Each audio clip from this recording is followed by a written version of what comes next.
Sir, যাদের পরিবারে colon ক্যান্সারের কোনো মেম্বার রয়েছে, তিনি হয়তো সার্ভাইভ করেছেন অথবা কোনো কারণে হয়তো তিনি সেটি এখনও ভোগ করছেন, সেক্ষেত্রে পরিবারের যে বাকি সদস্য যারা রয়েছে তাদেরকে আসলে স্ক্রিনিং এর বিষয়টি কত বছর বয়স থেকে করা উচিত যেন তারা কোলন ক্যান্সারটাকে প্রিভেন্ট করতে পারেন? স্ক্রিনিং হচ্ছে সুস্থ যারা আছেন, সুস্থ সবল মানুষ, তাদের দেহে রোগ হওয়ার সম্ভাবনা আছে কিনা, রোগ হতে পারে কিনা।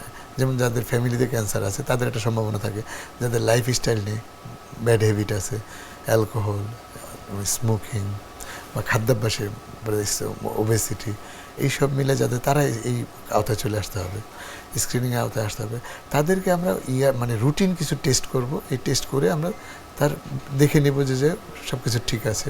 আচ্ছা, বা যদি ঠিক না থাকে ঠিক করে ট্রিটমেন্ট করে নিতে পারি, ওটাকে তারা ক্যান্সার থেকে বাঁচিয়ে ফেলতে পারবে। স্ক্রিনিং এর মধ্যে আসলে কি কি টেস্ট অন্তর্ভুক্ত রয়েছে? স্ক্রিনিং এ কোলন ক্যান্সার স্ক্রিনিং এর টেস্ট হচ্ছে কোলোনোস্কোপি।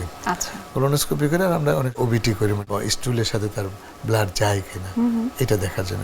এই দুইটা দিয়ে আমরা মেনলি হলো কোলোনোস্কোপিটা। কোলোনোস্কোপিটা আপনি প্রশ্ন করেছেন যে কখন শুরু হবে। যারা একটু অ্যাভারেজ রিস্কে যারা আছেন তাদের 50-এর পরে তাদেরকে কোলোনোস্কোপিতে আনতে হবে।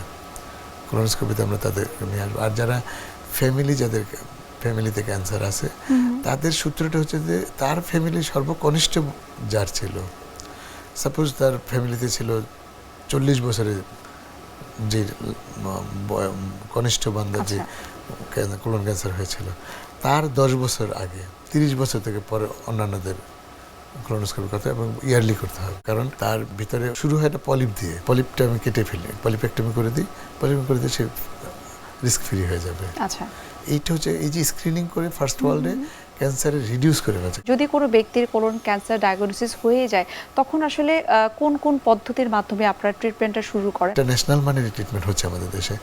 যদি এটা কোন স্টেজে আসছে সেটা হচ্ছে আমাদের ফার্স্ট ডায়াগনোসিসের সাথে সাথে আমাদের স্টেজ ওয়ার্কআপটা করতে হবে।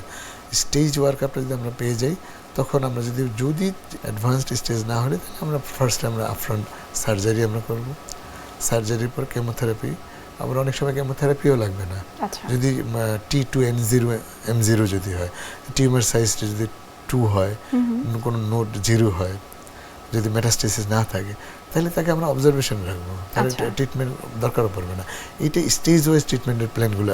আর যদি অ্যাডভান্স স্টেজ হয়, অ্যাডভান্স স্টেজে অনেক রকমের ট্রিটমেন্ট আছে। অ্যাডভান্স স্টেজটা তো আসলে আমরা কিওর করতে পারছি না। T1N0 যদি হয় তাহলে আমরা তো শুধু surgery is the only treatment.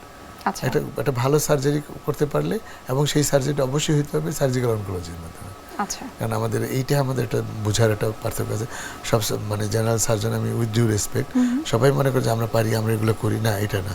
এখানে অনেক নোড ডিসেকশনের ব্যাপার আছে, অনেক এই স্কিলডের ব্যাপার আছে এই সার্জারিগুলোতে। এই জন্য সার্জিক্যাল অনকোলজির মাধ্যমে এই সার্জারিটা হতে হবে। জি স্যার, আমরা আরও বিস্তারিত জানবো এই কোলন ক্যান্সার নিয়ে, তবে এরই মধ্যে আমরা একটু দেখে নিচ্ছি আমাদের স্বাস্থ্য প্রতিদিনের নিয়মিত আয়োজন। কি খাবেন, কেন খাবেন, এই সেগমেন্টে।